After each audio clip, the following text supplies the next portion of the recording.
Damon Jaye stepped into the jewelry store like it was just another business transaction because to him he didn't come in looking for love. He came for a necklace. The store smelled like vanilla and polished wood, with displays glowing under soft lights. The kind of place that sold diamonds by appointment and didn't list prices.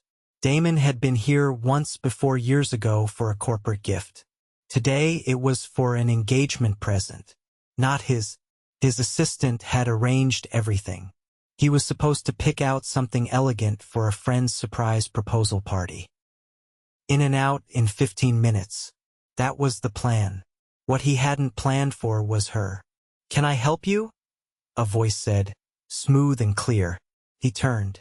She wasn't dressed like the others, no stiff black blazer, no pasted-on smile. She wore a pale cream blouse tucked into high-waisted slacks, her dark brown curls tied loosely behind her head. She looked confident, smart, not trying to sell him something, just standing there like she belonged. "I'm looking for a necklace," he said. "For someone special?" she asked. He almost laughed. "Not really. It's for my friend's fiancé.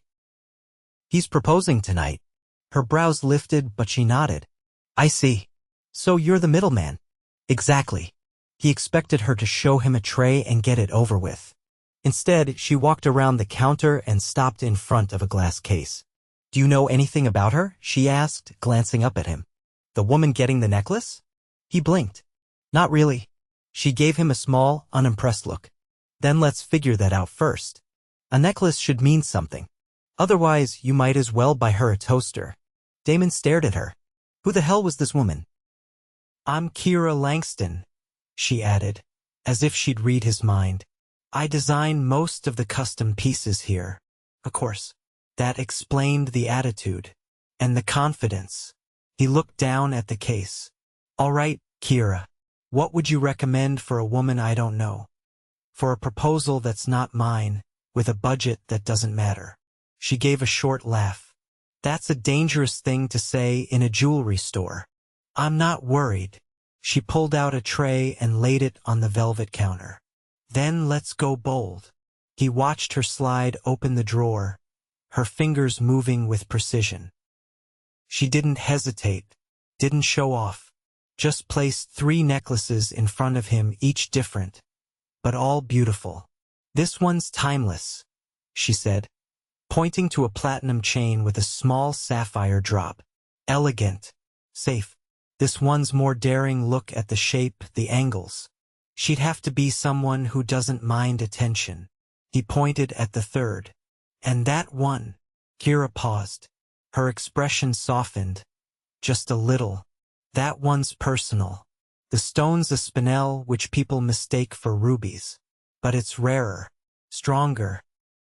It's set in rose gold with tiny diamonds, meant to look delicate, but it's built to last." She looked up. "It's for a woman who doesn't want everyone to know her worth, but has it anyway." Damon didn't say anything right away. "Then, that one." Kiera looked surprised. "Really?" He nodded. "It's the only one you described like it mattered." Something shifted in her eyes. "I'll wrap it," she said, more quietly now. He waited as she boxed the necklace and handed it to him in a navy blue bag. Their fingers brushed, just slightly, but it was enough to pull his attention to her face again. "Thanks, Kiera." "Any time, middleman." He left the store, but her voice followed him out. 2 days later, Damon was in a meeting with 3 board members and couldn't stop thinking about the way she'd said spinel. He was a billionaire, CEO by 35. He'd flown to Tokyo for breakfast meetings and closed deals worth more than most people saw in a lifetime. But suddenly, none of that came close to the way Kiera Langston had looked at that necklace as if it had a story. He hated that. He also hated that he couldn't stop thinking about her. So he went back. The next afternoon, he stood inside the store again, pretending to browse. Kiera spotted him immediately. "You lost another friend to an engagement?" He smiled. "No, I'm here for myself this time." "Really?" "I want to commission a piece." She tilted her head. "What kind of piece?" He shrugged. Haven't decided. I just want it to matter. Kiera narrowed her eyes. You're not just here for jewelry. He didn't answer. She leaned against the counter. Fine. Tell me what kind of piece would matter to you. He stepped closer. Maybe. Something rare. Unexpected. Something people don't notice right away, but once they do they can't look away. Kiera blinked. Her cheeks flushed. You want to grab coffee? He asked suddenly. She stared at him. Are you serious? Yeah. You don't even know me. I know you care about what you do. I know you made me care about a necklace I didn't even buy for myself. And I know I've thought about you every day since. Kiera hesitated. Then she said, all right. But if you turn out to be a jerk, I'm charging you double for the custom order. He grinned. Deal. They went to a small cafe 2 blocks away.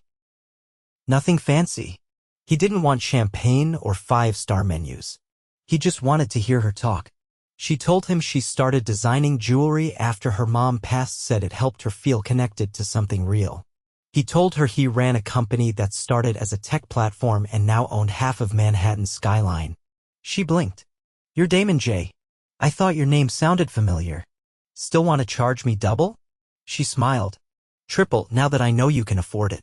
They talked for over an hour. At one point, she said, You don't act like I imagined a billionaire would. How's that? I don't know. Colder, rude, distracted. He leaned closer. You make it hard to be distracted. Her eyes darted away, but she didn't pull back. When he walked her back to the store, she hesitated before opening the door. I don't usually do this, she said quietly. I don't either. She looked up at him, her expression unreadable. Okay, then. And before she could change her mind, he kissed her. Right there on the sidewalk with the city buzzing around them. A slow, real kiss. Not a distraction. Not a game. Something that mattered. Damon had gone into a jewelry store for a necklace. He didn't know he'd walk out with the beginning of something that would change everything. 3 weeks passed before Damon saw her again. He hadn't planned it that way.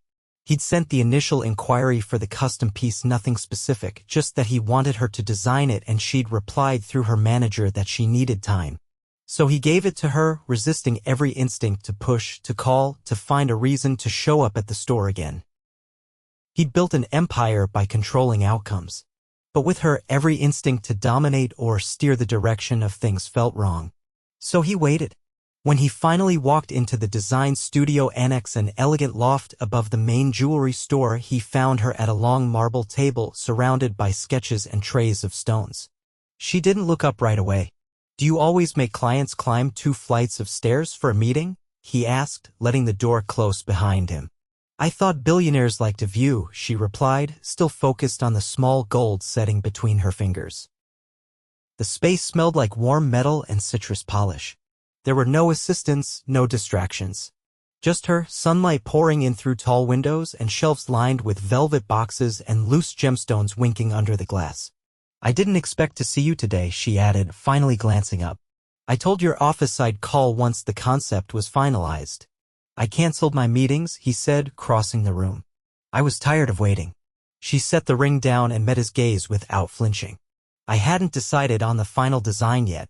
Then don't. Show me what you've got. Kiera hesitated, then picked up a sketch pad from the end of the table. She flipped it open and turned it toward him. There were 3 designs. All different in structure, but they shared something intangible in energy, a story woven into every curve and stone placement. They weren't meant to be flashy. They were intimate. Thoughtful. Each one's based on something you said, she explained. The first is about contrast, how things appear one way but carry something different underneath. The second is about permanence. The third, I don't know. That one just felt right. Damon studied the third one longer than the others. It was a ring, simple, but with an asymmetrical setting that made it impossible to ignore. The central stone wasn't massive, but it was raw, unpolished along one edge. Intentional imperfection. It's the third, he said. I figured, she replied, setting the pad aside. It'll take a few more weeks to cast. I want the stone cut by hand, and the gold needs to be alloyed to match the tone I sketched.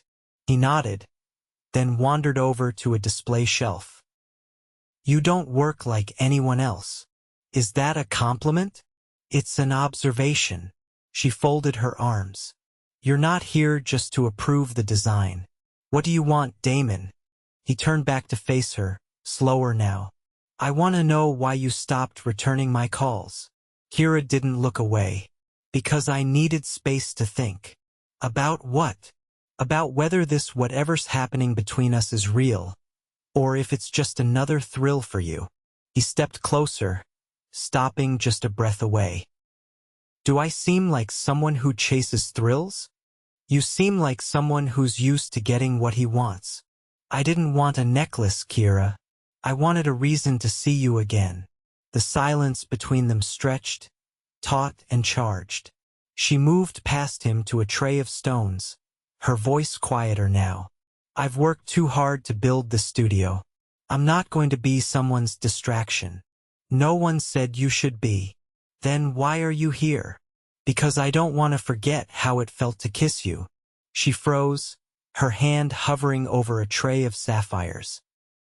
I think about it more than I should, he added.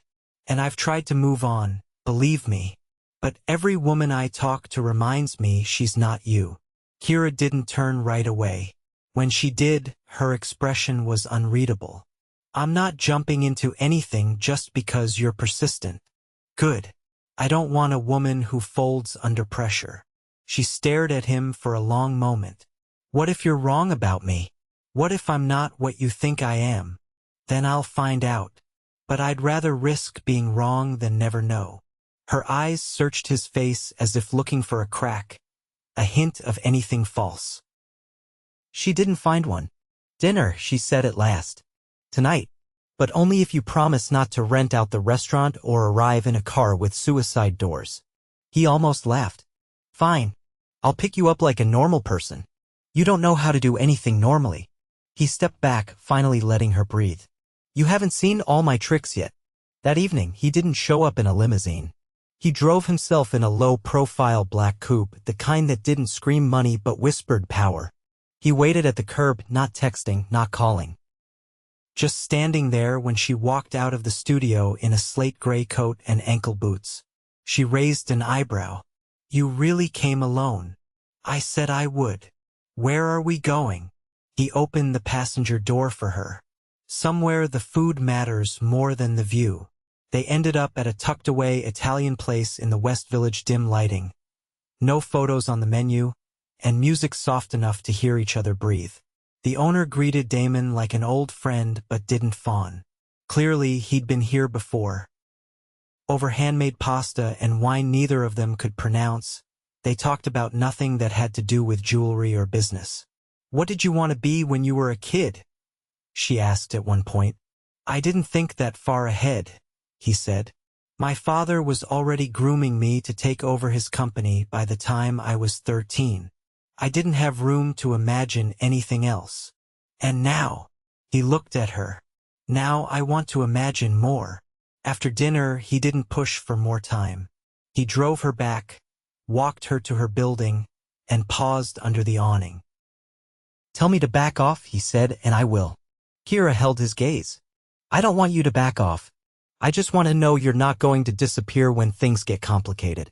Complicated is the only thing I've ever done well. That's not exactly comforting. I'm not trying to be. She laughed quiet, genuine, and then she kissed him. No hesitation. No sidewalk crowd. Just her lips on his, deliberate and sure, like she'd made a decision and wasn't going to second-guess it. When she pulled back, she didn't say anything. She just slipped inside, leaving him standing under the glow of the awning. And for the first time in a long while, Damon Jaye didn't feel like he was in control. He felt like he was falling. Rain tapped against the windows of Kiera's studio as she leaned over her workbench, a loop pressed to her eye. The ring setting was nearly finished, and her fingers moved with patient precision, anchoring the final claw to the band. She didn't flinch when thunder rolled over the city above. Her phone buzzed once, but she didn't check it. She hadn't seen Damon in 5 days. Not because something went wrong, but because everything was going right. Too right. And that scared her more than she liked to admit. He hadn't disappeared. He'd respected her space. But space wasn't the same as silence, and now that the ring was nearly done, there was nowhere left to hide. The elevator doors opened behind her. Only one person had the keycard to access her private loft without buzzing. "I let myself in," Damon said, stepping inside with rain still glistening on the shoulders of his coat. "Hope that's not a crime." Kiera set the loop down and turned, brushing her hands on a cloth. "You look like you walked through a hurricane." "I didn't want to wait for it to stop. I figured you might not open the door if I knocked." She arched a brow. "You think I'm that dramatic?" "I think you're cautious. And I think I haven't given you a reason not to be." She watched him tug off his coat and hang it on the rack near the door, water pooling beneath it. He wasn't in a suit today. Gray sweater. Navy slacks. No watch. No tie. Just him. "You could have called," she said. "I didn't want a phone between us." She crossed her arms. "So what is this?" "What do you mean? You show up after days of nothing, drenched and unscheduled. Are you here to check on the ring, or me?" He stepped closer, rain-dark hair still clinging to his temples. "You." Kiera's throat tightened, but she didn't move. "I've been thinking," he said quietly. "About what you said. About not wanting to be a distraction. About needing something real. I didn't back off because I lost interest. I backed off because I didn't want to push you into something before you were ready." Her voice was low. "And what if I'm still not ready? Then I'll wait. But I'm not leaving again without saying what I came to say." She held her ground. "Then say it." Damon's jaw flexed. His voice dropped into something raw. "I don't do this. I don't chase people. But I'd chase you across every borough in the city if that's what it took. You," he halted, eyes scanning hers. "You make everything else feel dull. I go to meetings and forget what we were even discussing. I look at the skyline and wonder where you're standing in it. I walk into rooms full of people and still feel like something's missing." He took a breath. "I'm not asking you for forever, Kiera.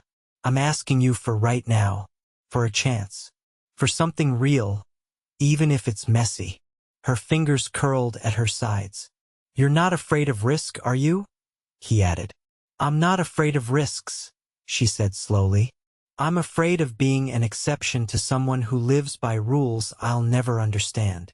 I don't have rules with you, but you have a life I don't fit into." He shook his head. "That's where you're wrong.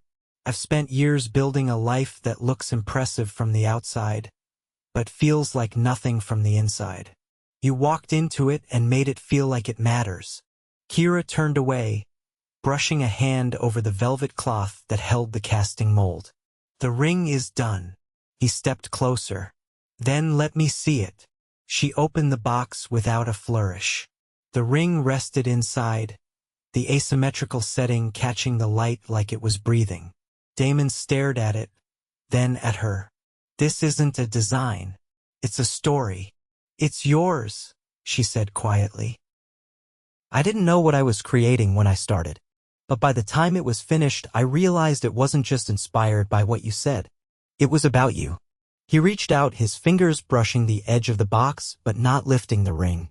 "And maybe about me too," she added. "The imperfection. The weight. The strength beneath the surface. It's everything I'm scared of and everything I want." Damon looked up. "Why does that sound like you're saying goodbye?" "I'm not." "Then what are you saying?"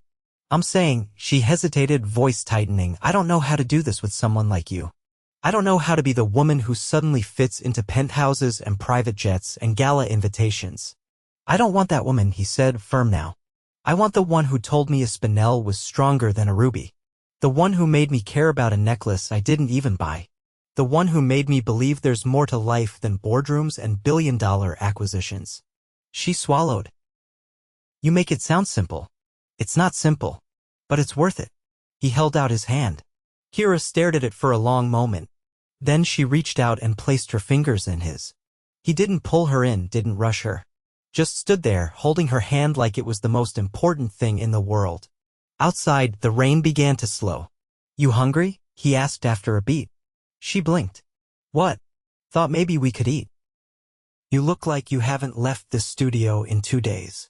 And you thought rain-soaked theatrics were the best way to ask me? I don't do subtle." She gave him a look. No kidding. I know a place. Quiet. No dress code. Food's good enough to make you forget the weather. She reached for her coat. Fine. But if there's a piano player or a maitre d' who calls me madam, I'm walking out. This one doesn't even have menus. Now you're just trying to impress me. Too late for that, he said, opening the door for her. You're already impressed. She didn't argue. But when she passed him, she let her hand brush his again, just enough to say, I'm still here. And that was enough. For now. The gallery was quiet except for the soft click of Kiera's heels against the marble floor. Framed sketches hung in perfect symmetry along the walls, each one a custom design she'd created over the years. Tonight, they weren't just decoration. They were the centerpiece. Her first solo exhibit. She glanced across the room at the crowd filtering in. Jewelers, collectors, editors from design magazines, and a few faces she didn't recognize, but Damon probably would. He'd offered to host the event in one of his properties, a restored townhouse in Soho turned private event space, but she had chosen the gallery herself. She needed this to be hers. Still, she'd let him help. Just not in the way people expected. Your hands shaking, said a voice behind her. She turned to find Damon holding 2 glasses of sparkling water, dressed in a tailored charcoal suit, crisp and understated. Not flashy. Not imposing. Just elegant. I didn't realize it was that obvious, she said, accepting one of the glasses. It's not. I just notice things when it comes to you. Careful. You're starting to sound romantic. He leaned in slightly. Terrifying, isn't it? She smiled, but her shoulders didn't relax. Is it the crowd? He asked. It's the stakes, she said. I've never had this many people looking at my work all at once. What if they only see metal and stone? What if they don't see the meaning? Then they don't deserve to see it at all. She looked up at him. That's easy for you to say. No, it's not. I've been surrounded by people who only see numbers and assets for most of my life. When I met you, it was the first time someone looked at what I built and asked what it meant. Kiera's eyes softened, but she didn't respond. A woman approached, interrupting them. She introduced herself as the curator of a contemporary design museum uptown and asked about commissioning Kiera for an upcoming exhibit. Damon stepped back, letting her take the spotlight. She handled the conversation with poise, nodding thoughtfully, asking the right questions. When it ended, she turned to find him watching her, not with pride, but with something quieter. Reverence. How long have you been standing there? She asked. Long enough, he said. You looked like you belonged. I didn't always. I know. Later that evening, after most of the guests had filtered out and the gallery lights had dimmed to a golden glow, Damon lingered by the display case holding the ring she designed for him. She'd insisted on including it. It wasn't for sale, but it belonged among the others because it told a story too. He turned when he felt her approach. You still don't know what you want to do with it, do you? She asked gently. I do, he said. I just didn't want to do it tonight. Why? Because tonight is about you. She folded her arms. You're avoiding the question. He turned fully toward her. I didn't want to ask you to be part of my life until I knew I fit in yours. Kiera blinked. What are you saying? I've spent the last month trying to let you lead, letting you breathe. But I'm done pretending I don't want more. He reached into his coat and pulled out a small velvet box. Not the one she had designed, but another, simpler one. He opened it slowly. Inside was the ring she'd made. But now the setting had changed slightly.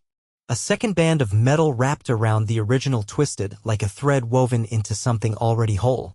It wasn't just his anymore. Her breath caught. You altered it. I made it ours.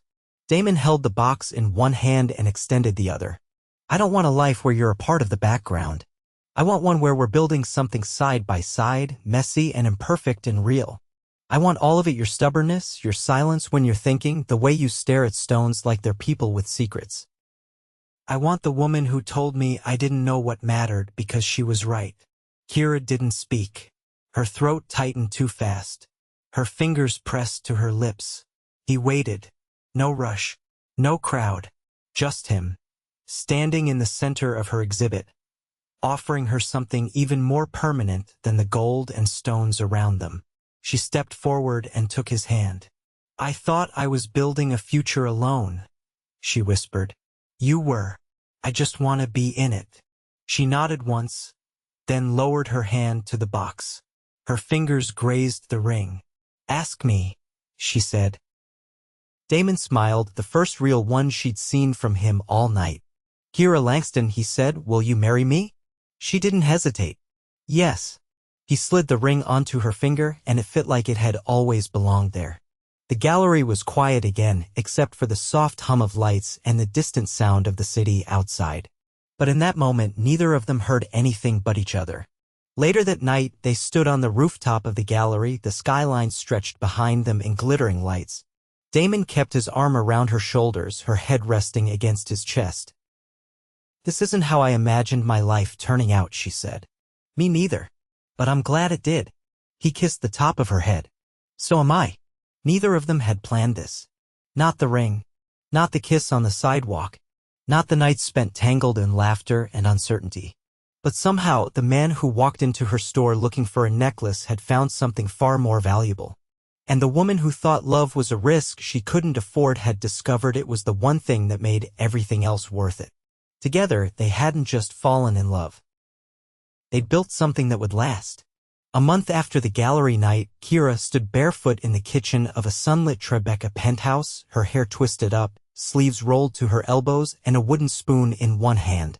The scent of roasted garlic and simmering tomatoes filled the air. Outside, the city sparkled beneath a pale spring sky. Damon leaned against the island, watching her with a look that had nothing to do with the food. I didn't know you could cook, he said. I can't, she replied, stirring the pot. But I'm trying. For me. For me, she corrected. But you're welcome to the experiment. He walked around the counter and wrapped his arms around her waist from behind. You're dangerously good at surprising me. You say that like it's a bad thing. It's not. Just unsettling. She turned in his arms, resting the spoon against his chest. You're not used to being unsettled. I'm getting used to it. She laughed, tilting her chin up. You're impossible. I'm in love with you. The words came without ceremony, no pause, no hesitation. Just a truth. Kiera's lips parted, but no sound came. Not because she didn't feel the same she did. But hearing it like that, in the middle of a kitchen that didn't belong to her a month ago, while trying to cook something she'd never attempted, grounded her in a way nothing else had. I know, she whispered. Damon brushed a strand of hair from her face. Say it. I love you too. He kissed her once, slow and lingering, then pulled back just enough to rest his forehead against hers. I never thought I'd say that to someone without a prenup involved. She laughed again, the sound light and bright. That's the most romantic thing I've ever heard. I have more. She turned off the stove and arched a brow. Like what? Come with me. Where? Upstairs. The penthouse had 2 levels. Kiera had only seen the top floor once, briefly, when Damon moved in. It had been empty then, just wide windows and polished floors. She followed him up the curved staircase, barefoot like him, curious. When they reached the 2nd floor, she paused. The space had been transformed. The far wall was now a floor-to-ceiling custom shelving unit, lined with glass cases.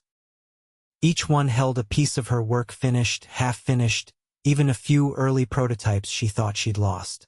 Her sketches were framed in black and gold, hung with museum-level precision.